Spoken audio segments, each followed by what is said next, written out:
Hello bookworms! Today I'm going to be doing my September wrap-up. I am so happy to say that I think September might be one of the best reading months that I've ever had in my entire life, if you can believe that. I read a total of 12 books, which is really good for me. Of those 12 books, there were a lot of them that were really long. It sounds less than what I really read, but I read so much. Then I ended up really enjoying a lot of the books that I read. There was only one that I really didn't like. There were some middle of the road books, and then there were some that are new favorites of mine.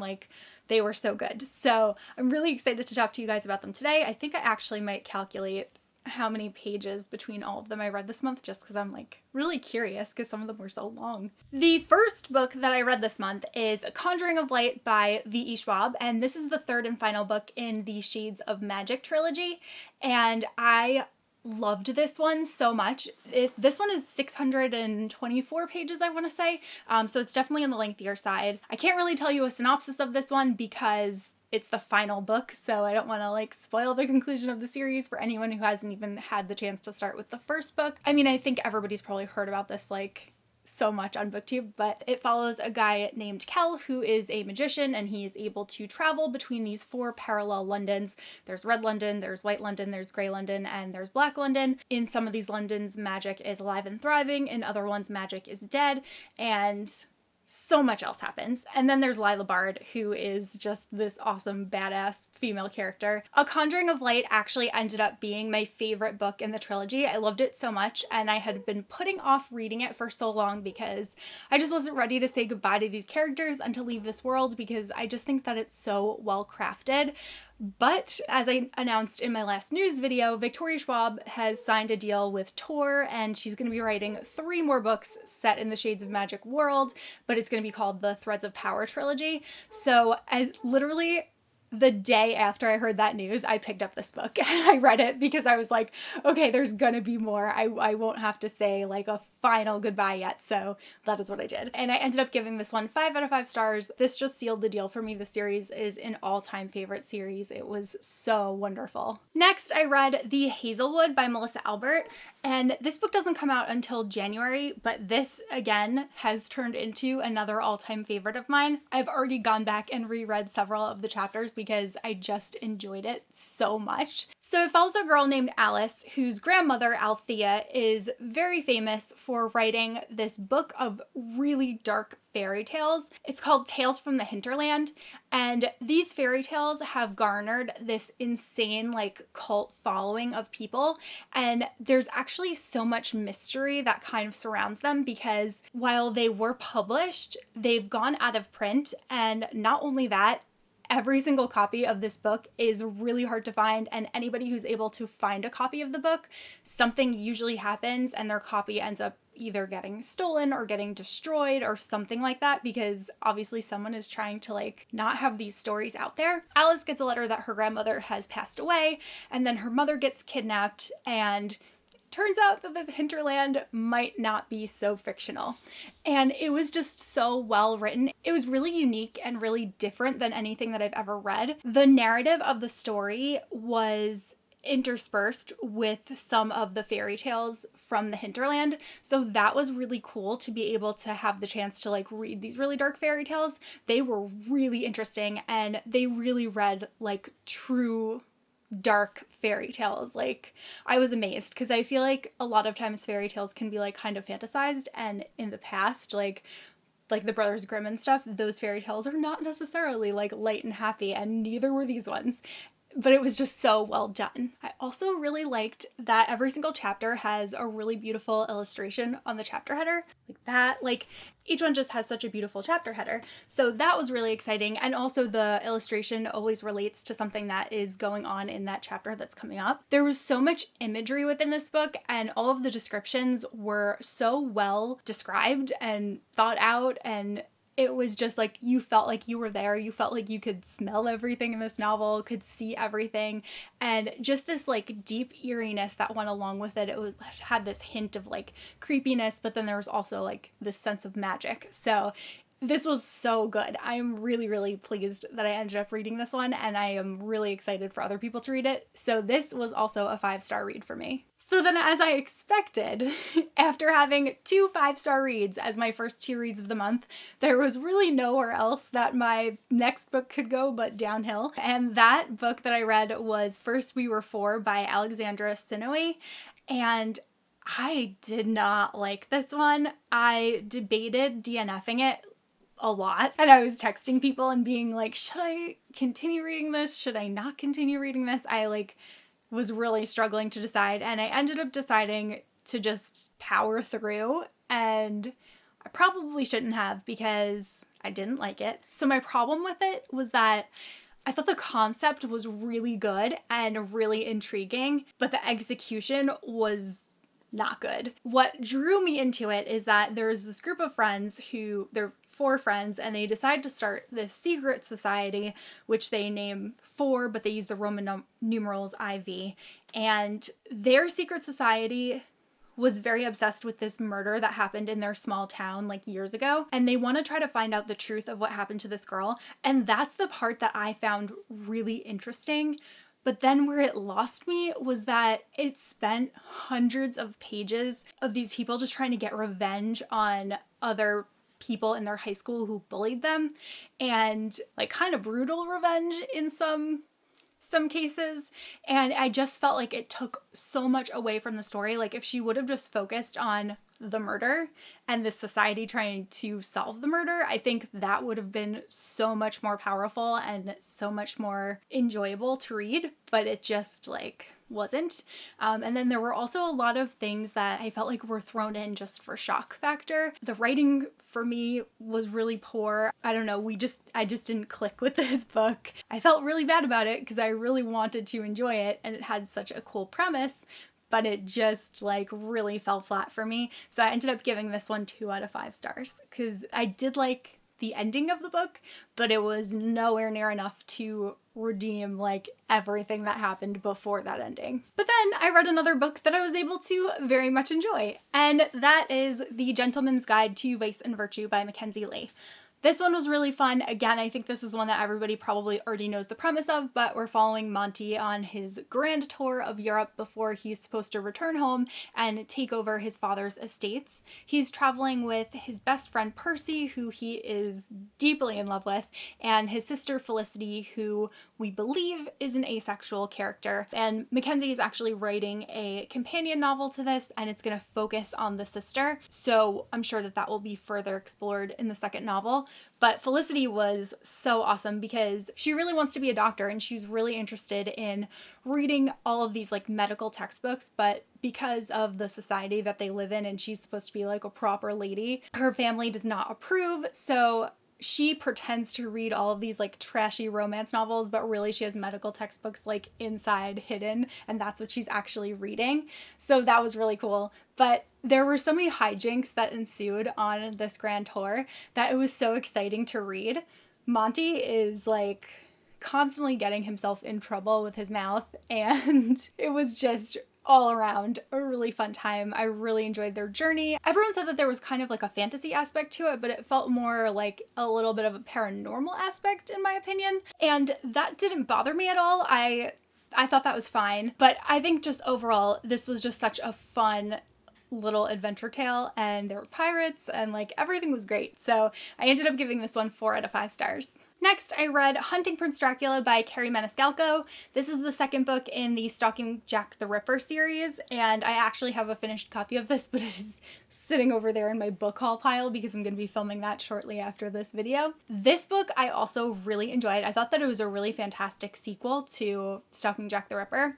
It followed Audrey, Rose, and Thomas, and they take off for Romania, and they stay in Bran Castle, and they're entered into this program where people are trying to compete for these only 2 open spots to study under this medical examiner who is very renowned for his work. There are murders that start happening that are very similar to the murders that Vlad the Impaler committed, and everybody in Romania is scared, and there's a curfew, and people aren't allowed to leave past a certain time because everyone is nervous that there is a vampire out there that's killing people. But once again, Audrey and Thomas They approach everything from a very logical and medical standpoint, and it's all about them trying to solve this murder. And I actually enjoyed this book more than I enjoyed the first book. I really love Thomas. I think he's such a great character, and I really love him and Audrey Rose together.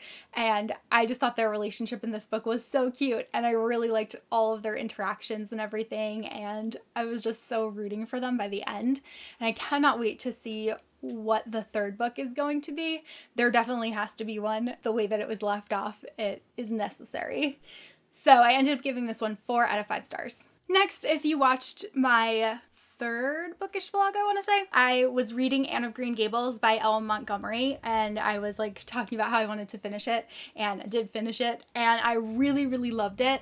It was so good. I'm so glad that I ended up picking this one up, and it has really inspired me to pick up more classics.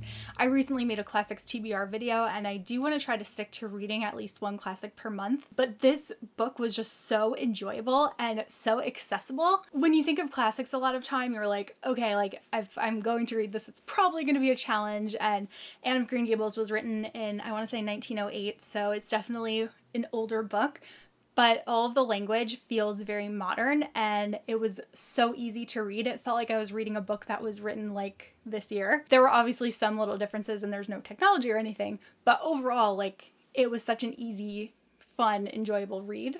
I really loved Anne's character. I am just so smitten with her. I think that she's so much fun, and she's so inspiring, and she has so many emotions, and she just freely expresses them. And as soon as Anne would enter a scene on a page, like, there was just this air of happiness that would hit, and just like the little things that she does, the trouble that she gets herself into is so funny. And you can tell, like, she's like, oh, I'm so like cursed with being a bad kid and like making all these mistakes and stuff. Some of them are not too bad, but she feels so terrible every time that she causes problems for people, and she's just so cute. So if you don't know the premise of Anne of Green Gables, what happens is there are these two siblings, Marilla and Matthew, and they live in Green Gables, and Matthew's getting a little bit older, and he really wants a boy that's going to be able to help him do all of the work around the farm and stuff. So him and Marilla decide to adopt a boy from this agency, and Matthew goes to pick up the boy, and then it ends up being a girl, and it's Anne. And he feels really bad, so he's like, oh my god, I can't tell this girl that we don't want her, that we want a boy. So he decides to just bring her home and let his sister deal with it. And then Anne slowly wins them over, and then they decide to keep her, even though she's not going to be fulfilling like the purpose that they had in mind for this adoption. But both of them just love her, and she adds so much entertainment and so much love to their home, and it's really just such a heartwarming tale, and I cannot even tell you the amount of times that I was like laughing and crying during this book. It was so good. So I ended up giving this one 5 out of 5 stars. Then I read The Dreadful Tale of Prospero by Alexandra Bracken, and this is the first book in what I believe is going to be a duology. It follows a young boy named Prospero Redding, who is part of this family, the Reddings, and they've always been notorious for having great luck and for being so influential and helping build this town up from nothing. So it turns out that one of Prosper's ancestors had made a deal with a demon in order to ensure success for his family, like for the rest of their lives. But then he broke the contract, so now this demon has come back to collect and to make life a living hell for Prosper and his family. And it's really, really cute. It's Alexandra Bracken's first time writing middle grade, and I really enjoyed it. I thought it was really fun. It's very atmospheric. It'll give you so many Halloween vibes because it takes place in this spooky town. It largely takes place in Salem, Massachusetts, which I think everyone knows is pretty synonymous with Halloween. And there is this little creature in it that is a bat cat, and he's so cute, and I can actually show you what he looks like, because they did a limited edition print of him if you ordered the book through this one website, and I did that. So I ended up really enjoying it. I think that a lot of Alexandra Bracken's young adult novels can be a little bit dense, and because this was for a younger age group, it wasn't that way, and it read really quick. It was really fun, and I really liked it. I had heard some people say they thought that it was a little bit overly descriptive, but I didn't find that to be the case at all for me. I thought it added to the story, and I ended up giving this one 3 out of 5 stars. Then I finally read Eliza and Her Monsters by Francesca Zappia. Cassie and I were supposed to do a book club for this in like July, I think, and we still obviously haven't done that. We still want to, and we were largely waiting for me to finish reading the book, and now we're just trying to coordinate schedules, but there's so much going on this month, so I'm not still not sure of when we want to do it. But this book I really enjoyed. It follows a girl named Eliza who writes this online webcomic that is super famous. It's called Monsters of the Sea, and it is just beloved by so many fans. Her family doesn't totally grasp the concept of what she's doing or that this could actually be like a full-time career for her. She's really good at her artwork, but she's kept her identity anonymous throughout her entire publishing process. She appreciates that anonymity, and she doesn't want fans or strangers to, show up at her door or do anything like that. So she's always remained a secret. But she's very active in the online forums, and she watches this ridiculous teen soap opera called Dog Days, and she will live give commentary of the show. So she's built a really nice community for her fans. And then it turns out that there is a new boy who starts at her school, and she quickly finds out that he is actually one of the most popular fan fiction writers for her series. And the two of them end up becoming friends, but he obviously doesn't know who she is, and she's accepting and reading his fan fiction. You can see why that could kind of be a little bit of a problem. So things progress, and as I'm sure you can imagine, everything ends up coming to a head at some point, and Eliza has to deal with it. But it has a really great portrayal of anxiety. I really thought that it was really well written and really well done. There was one thing in the end that really bothered me. I'm obviously not going to say what it was, but there was one thing that bothered me, and that's why I gave this one 4 out of 5 stars instead of 5. If it weren't for that, it would have gotten that extra star, but because of this one thing, I was just okay, 4. But again, overall, really enjoyed this one. It was really fun. It was a really quick read, and I also really liked that it had tidbits from the comic that Eliza writes that were in the novel. I thought that was a really fun addition. Then I read Down Among the Sticks and Bones by Seanan McGuire. This is the second book in the Wayward Children series, but it is actually a prequel novel. This follows Jack and Jill, and it is all about their experience in that alternate world that they took a door to during their childhood. I loved it just as much as the first one. It's really difficult to try to choose which one I liked more because they're just so different from one another. There were aspects of this book that I liked more than the first book, and then there were aspects of the first book that I liked more than this book. So one of those things being, I really liked that Every Heart a Doorway had that mystery element to it, but I really liked that Down Among the Sticks and Bones was more like a gothic novel. It takes place in the moors, and there's a doctor and there is a vampire, and Jack and Jill are each taken under one of their wings, and the sisters have this kind of rivalry. And so Jack and Jill are twins, and it was a really good exploration of seeing this pivotal moment in their lives where they really come into their own and really develop their own identities separate from one another,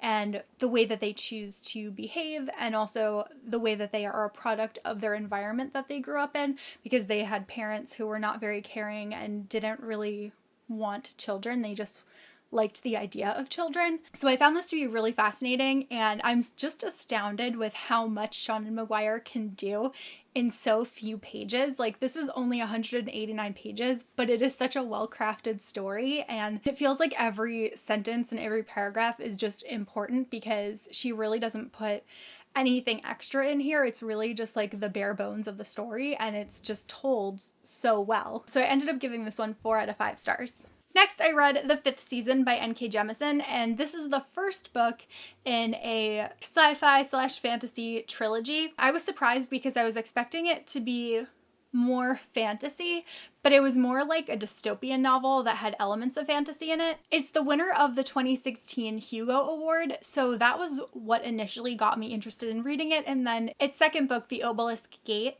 that won the Hugo Award in 2017. So I was this has to be great for these 2 books in a row to win the Hugo Award for Best Novel. That's pretty impressive.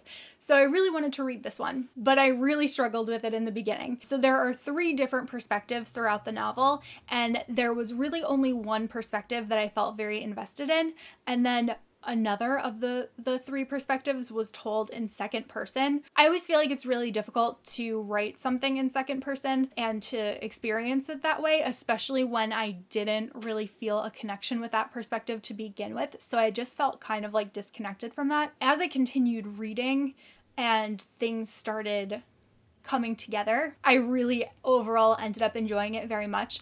But the beginning of it, I really had to trudge through. Like, there is so much information that is given in this book. And even by the end of it, it really feels like this entire book was just solely like laying groundwork. There were very few like exciting things that happened. It was a lot of information, and it really took until page 200 for me to feel more invested in all three storylines. But once I passed that 200 page mark, things really picked up and the story took a turn that I was not expecting, and I really enjoyed the way that it was done, and I really am very curious to find out how the story is going to continue and what is going to go on in this world now after reading this.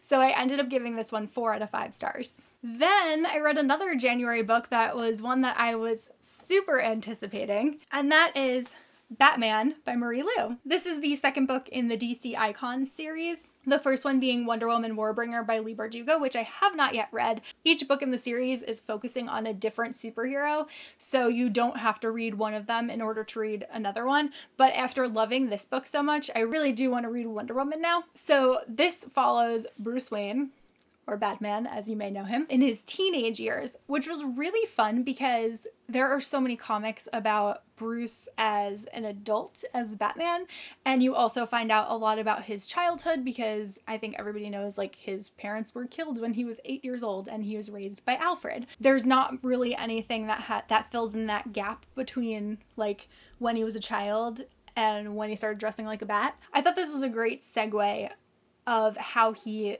got from point A to point B. In the beginning of the novel, Bruce makes a choice and he is then penalized and he has to do community service, which he is sentenced to serve at Arkham Asylum. He ends up getting involved in one of the cases that the detective who gave him his sentence is working on, and he ends up becoming an important piece of that puzzle and in helping the GCPD try to uncover what's going on with this terrorist group called the Nightwalkers. And it was really interesting. I felt like it was really true to Bruce Wayne, and I could definitely see this being like a canon piece of Batman lore. It was a great detective novel because you're also trying to solve the mystery along with him, and it felt like it was really true to the Batman comics. I'm always nervous to read novelizations of comic book characters because I'm like, what if they don't get it? But Marie Lu like really got Batman, and it really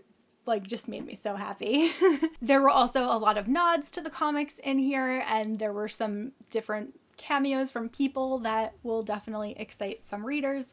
So I definitely suggest reading this if you are someone that likes Batman at all. I think that you will definitely enjoy it. It's actually pretty short. I think it's like just under 300 pages, but it was a really enjoyable book, and I gave this one 4 out of 5 stars. And then my final read of the month was Tower of Dawn by Sarah J. Maas.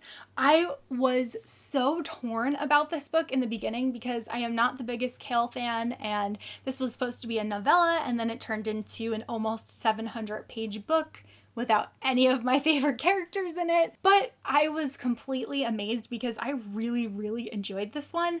It was way better than I was expecting, and there were some really important things that were uncovered in here, so you absolutely have to read this one if you are planning on continuing and finishing the Throne of Glass series. It's also really important that you read the prequel novellas that Sarah J. Maas wrote that are collected in the Assassin's Blade. Everything is kind of coming full circle, and this was just such a great addition to the series that I didn't know that I needed before I read it. So I'm so pleased that I got over not liking Kale, and now I actually really like him again, which is no surprise because Sarah is great at getting you to love people and then hate them, so why not make you love them again? But I really, really enjoyed this one. This is the 6th book in the Throne of Glass series, so I really can't give a synopsis. So overall, I really, really enjoyed this one, and I gave it 5 out of 5 stars, and I just can't wait to get that final installment and to find out how this series is going to wrap up. And I have so many theories. I was like frantically texting Alexa and Cassie, and I was like, I think I know how this book is connected to the A Court of Thorns and Roses world, and I really hope that my theory ends up coming true because I've already created this like tragic love story thing in my mind. So I won't say what it is here because I don't want to spoil things, but this was really good. And if you were like me and were hesitant about reading a Kale novel, I would definitely suggest just doing it, because if you enjoy the world of Throne of Glass, I really think that you'll enjoy this one. So those were all of the books that I read in September. As I said, I think this is one of my best reading months. I actually calculated how many pages it was when my camera died between takes, and I read 4,608 pages this month, which I feel really good about. So I just wanted to throw that out there. Let me know in the comments what your favorite read of September was, or if you've read any of the books that I talked about here, and I will see you guys soon in a new video. Bye!